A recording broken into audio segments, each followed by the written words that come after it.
Bonjour à tous, bonjour à toutes, bienvenue sur la chaîne de l'œil de Sam. J'espère que vous allez tous très bien. Aujourd'hui, je suis très heureuse de vous retrouver pour vous présenter le tarot Manicaté restauré d'Emmanuel Iger et d'Isabelle Nadolny. Donc, c'est un jeu de 97 arcanes avec un livre détaillé aux éditions Trajectoire que je remercie pour le renvoi. Merci à Florence pour ce beau tarot. On va le découvrir ensemble. Je viens juste de l'ouvrir en fait. Donc voilà, vous avez une belle boîte, un beau coffret. Et on vous dit, le tarot Manicaté restauré. Plongez dans l'histoire oubliée du tarot italien avec le Manicaté, un jeu mystérieux de 97 cartes qui possède une remarquable particularité. 41 arcanes majeures. Un véritable chaînon manquant de l'histoire du tarot, le Manicaté offre une toute nouvelle dimension à la lecture des cartes, enrichissant précieusement le vocabulaire des tirages et remplaçant chaque arcane dans un contexte historique précis.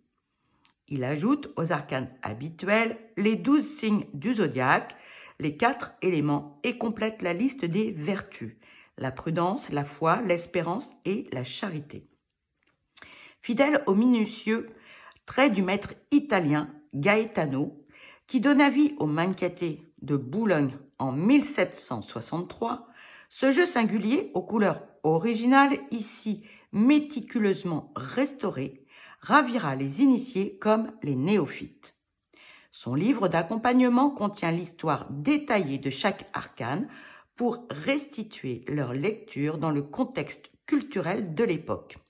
Un dictionnaire complet de significations, de nombreuses propositions de tirage ainsi que la règle du jeu original. Ce coffret exceptionnel contient 97 arcanes, 41 majeures et 56 mineures, dont 40 numérales semi-illustrées, ainsi qu'un livre explicatif de 240 pages. Alors, nous allons découvrir ensemble ce tarot. Vous voyez, je viens juste en fait de l'ouvrir, juste pour regarder un petit peu ce que ça donnait, mais je ne le connais pas. Regardez cette jolie boîte. Alors moi, ce que j'apprécie beaucoup, c'est les illustrations à l'intérieur. Ce sont les petits détails en fait qui font tout. Ici, nous avons un magnifique livre, hein. Vous voyez, bien épais. Et ici, donc, nous avons deux tas de cartes, deux paquets de cartes, donc forcément avec 97 cartes, hein. Et regardez, voilà, le contenu, les illustrations, tout y est, moins de petits détails, j'apprécie beaucoup. Alors, nous allons découvrir ensemble les cartes, donc voilà, nous sommes sur des tranches blanches, moi ça me va bien, et surtout le format des cartes. Alors, moi qui ai des petites mains, franchement, moi j'apprécie énormément parce qu'on peut voilà, on les attrape facilement, on les manipule sans problème. Vous avez le dos des cartes, moi je trouve très joli, beige et noir. C'est très sobre, avec une belle illustration, et on peut bien manipuler les cartes. Allez, on découvre les cartes ensemble. Alors bon, je viens de les bouger un petit peu, les mélanger. Ici, donc, nous avons les arcanes mineurs. Donc là, nous avons cavalier de bâton. Ici, on retrouve le symbole des bâtons. Reine de bâton, le roi de bâton.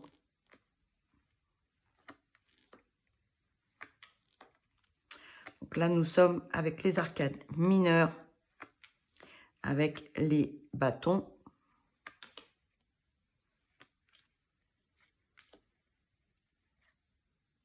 L'as de bâton. Ensuite, nous sommes sur les épées. Donc, vous voyez, nous avons les personnages et les couleurs sont un petit peu différentes pour chaque catégorie. Le roi d'épée.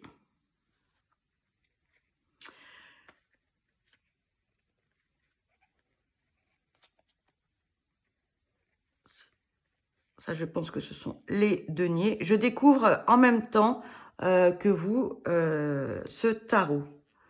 Donc, on retrouve ici la symbolique,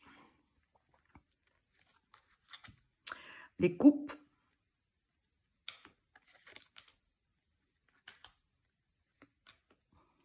il est très original, hein.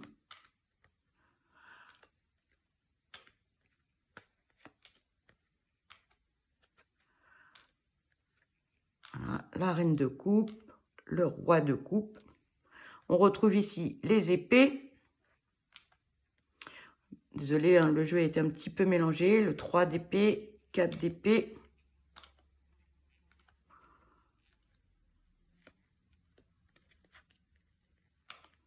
C'était pour vous montrer tout à l'heure la démonstration, comme quoi on pouvait très bien manipuler ces cartes. Ensuite, nous avons le second paquet de cartes. Alors, voilà. Ici, donc, les arcanes majeurs.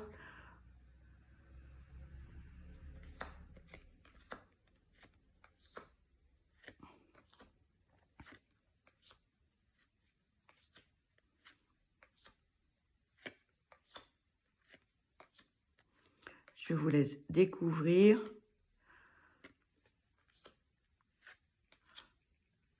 Très original, hein. Ça change de ce que l'on a l'habitude de voir avec le fameux tarot de Marseille. Donc, nous avons beaucoup plus d'arcanes majeures, hein, vous l'avez compris.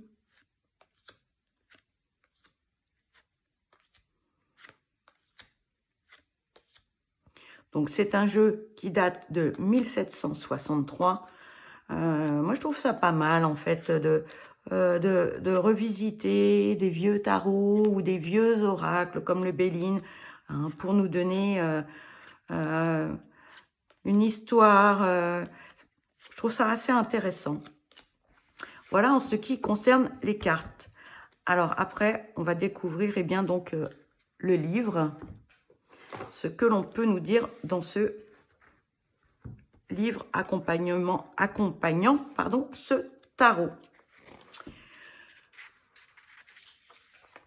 Donc, le tarot Manichaté restauré, un tarot de 1763, réalisé par Gaetano. Donc, ici, vous avez une préface. Ici, on nous parle de l'histoire de ce tarot.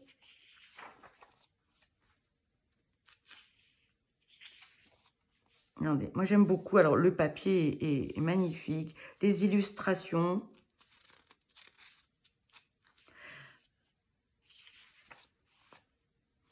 Ici, on vous dit le Manichaté Gaetano do d'une carte du jeu Boulogne en 1763 à la Bibliothèque nationale de France. Et là, on retrouve, hein, vous voyez, parfaitement l'illustration du dos des cartes. Notre jeu fut gravé en 1763 à Boulogne, qui fut une grande cité de production de cartes au XVIIIe siècle. Il s'intitule Manichaté Gaetano, du nom de son fabricant Gaetano, dont on sait qu'il exerçait à Boulogne sur la Via Clavature à l'enseigne Alquila, qui signifie à l'aigle. On retrouve cette mention sur le 4 de denier, ainsi que sur le joli dos de cartes qui représente l'artisan cartier avec son atelier. Peut-être serait-il satisfait de voir aujourd'hui son jeu ressuscité. En tout cas, nous sommes heureuses de vous restituer l'œuvre de cet artisan et nous vous souhaitons avec lui beaucoup de plaisir dans sa découverte. Alors ici, donc, on nous parle au programme. Le tarot est déjà un jeu de cartes augmenté par les atouts. Le Manichaté contient en plus l'astrologie, les vertus supplémentaires et les 4 éléments. Cette richesse en fait un jeu particulièrement versatile. On peut le jouer, le lire, s'en servir pour l'astrologie, réaliser des tirages de tarot introspectifs, psychologiques ou divinatoires. Pour faire des tirages avec le Manichiate, rendez-vous page 195. Vous y trouverez notamment des tirages qui peuvent se réaliser uniquement avec ce jeu, comme des tirages astrologiques utilisant les cartes zodiacales. Si vous avez l'habitude de tirer le tarot et souhaitez retrouver un jeu de tarot normal, vous pouvez ôter les signes du zodiaque, les vertus supplémentaires et les 4 éléments. Comme le Manichiate ne dispose pas de la papesse et du pape, vous pouvez utiliser la carte 4 qui pourra incarner la papesse et remettre dans le jeu la carte 8, la foi, qui pourra vous tenir lieu de pape. Il vous restera 21 plus 56 cartes que vous pouvez utiliser comme un tarot de Marseille avec quelques détails qui vous réservent de petites surprises. Si vous souhaitez faire de la cartomancie, comme avec un jeu de cartes à jouer, retirez du jeu les atouts et les cavaliers. Pour obtenir un jeu de 32 cartes, retirez en plus les cartes numérales 2, 3, 4, 5 et 6. Les correspondances sont les suivantes: bâton égale trèfle, coupe égale cœur, denier, carreau, épée, pique. Pour les significations, reportez-vous aux cartes mineures, page 143. Pour jouer au Manichiate comme au XVIIIe siècle, rendez-vous page 211. Si vous souhaitez jouer au tarot français moderne avec ce jeu, retirez du jeu tous les atouts dont la valeur est supérieure à 22. Si vous souhaitez jouer aux cartes avec ce jeu, retirez du jeu autant de cartes que pour la cartomancie. Les possibilités sont immenses, explorez l'étendue de votre inspiration. Vous voyez, on peut faire quand même pas mal de choses avec ce jeu. L'histoire et la signification des cartes.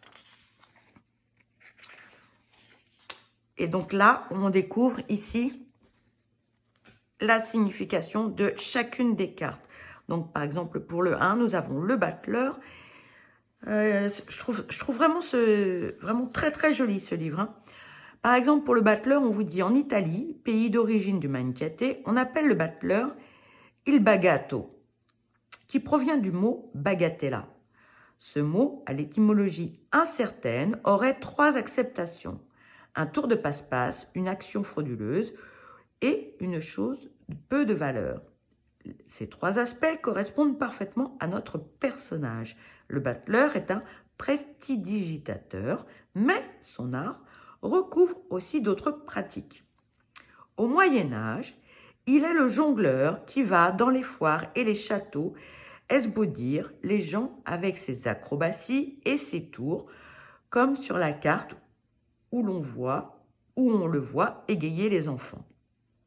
Mais il peut être un bonimenteur, un coquin qui prend des paris malhonnêtes sur les tours de gobelets.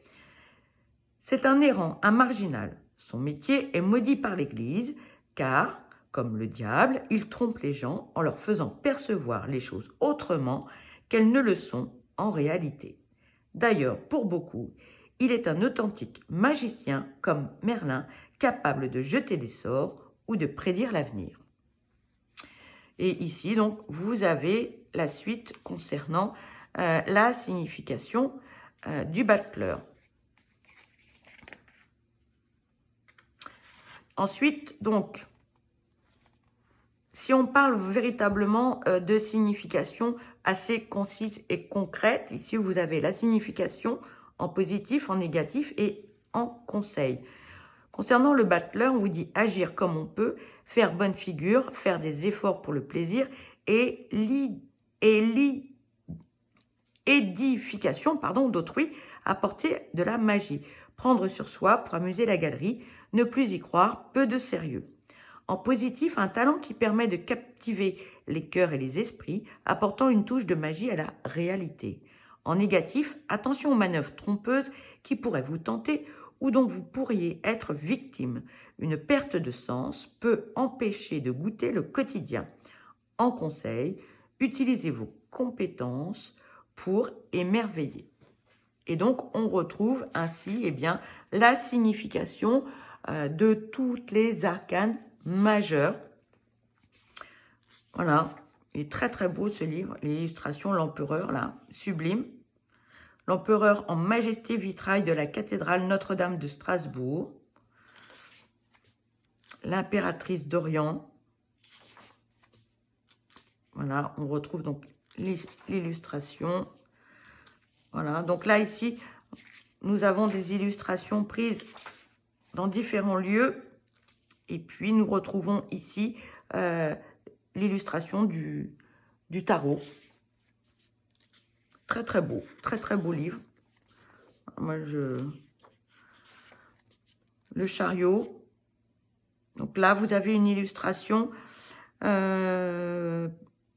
qui date de 1529, 1558. Ah, pardon, non, j'ai dit une bêtise. Onofrio, c'est sa date de naissance et sa date de décès. L'illustration date de 1619. Très joli. Franchement, je trouve que ce livre est particulièrement bien fait. On a des informations historiques, on a la signification des cartes, que ce soit en positif, en négatif ou en conseil. Là, nous avons le pendu. Là, donc, c'est une gravure de 1553, tirée de la chronique suisse. Voilà. On retrouve ici donc l'illustration du tarot. Moi, je le trouve vraiment très joli, ce livre. Hein. Franchement, magnifique livre d'accompagnement. Félicitations aux autrices. Hein. C'est superbe. Ici, Giotto, l'Espérance, la fresque de la vie du Christ, en 1306, à la chapelle des Scrovegni, Padoue. Pardon pour la prononciation. Voilà, un très joli livre d'accompagnement avec des informations historiques. Bon, moi, je trouve ça très bien. Vraiment, il est très beau. Un beau cadeau à faire. Hein. Si vous avez des fans de tarot, là, franchement, je le trouve magnifique. Ensuite, alors, on vous parle de quoi? On vous parle des arcanes mineurs, la signification des chiffres et des rangs. Pardon. On vous parle des écuyères, voilà. Là, on ne parle pas de... Comment dirais-je mince, le mot m'échappe. Ici, on a l'écuyère, le cavalier, la reine et le roi. Le valet, voilà. Je cherchais le mot, pardon. Donc, vous avez les significations. Là, ici, l'as de bâton.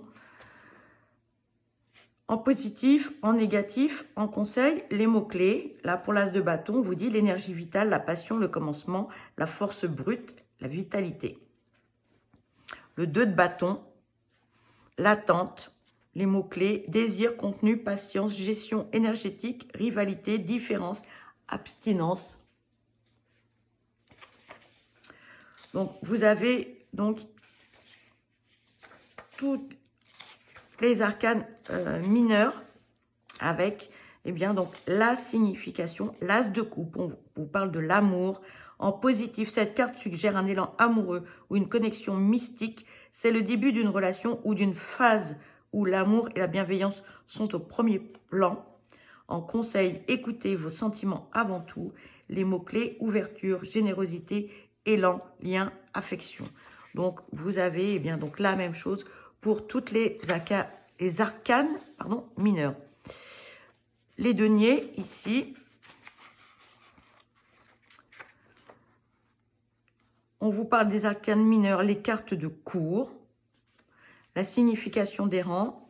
Alors là, on vous parle de l'équivalent des valets, les écuyers. Ils sont au service de leur élément, ils embrassent instinctivement, sans réfléchir, au point de se confondre avec lui. Ils représentent la phase infantile de la personnalité ou de la conscience réflexive n'est pas encore développée. Les cavaliers, les reines et les rois.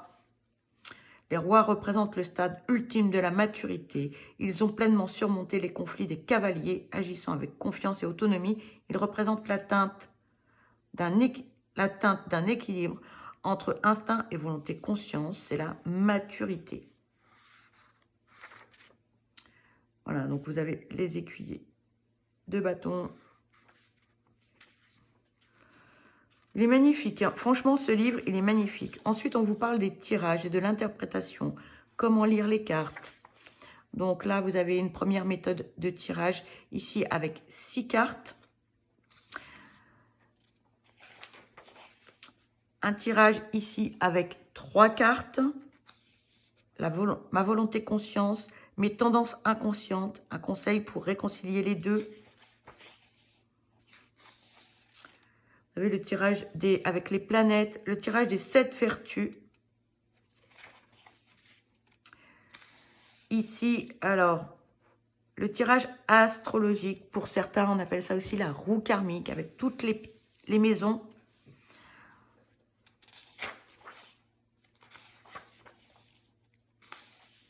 Ici, vous avez la signification des planètes, des exemples d'interprétation, la règle du jeu historique. Donc, si vous souhaitez jouer avec ce jeu de façon traditionnelle, avec les règles, la valeur des cartes, voilà, tout y est. Hein. C'est un jeu qui est particulièrement complet. On peut l'utiliser comme un tarot, mais l'utiliser autrement. Voilà, comment compter vos points, les règles spécifiques au jeu à 3 joueurs, par exemple. Et puis, vous avez la conclusion de ce livret. Voilà, de ce livre. Il est vraiment magnifique. Donc, vous retrouvez dans ce livre, pour résumer, eh bien, donc, la présentation, la signification de chaque carte, comme vous l'avez vu, eh bien, avec le côté historique, les significations, le côté positif, négatif et les conseils. Vous avez les arcanes mineurs, les arcanes, donc, les numérales, les cartes du jour, différents tirages et interprétations, les règles du jeu historique. Voilà pour, eh bien, donc, ce magnifique tarot. Revisiter, restaurer. Franchement, moi, je trouve que c'est un magnifique coffret, un magnifique jeu de tarot. Eh bien, j'espère que cette présentation vous aura plu. Surtout, prenez bien soin de vous parce que vous êtes la personne la plus importante. Je vous envoie plein de belles ondes positives. Je vous embrasse et je vous dis à très vite. Bye bye!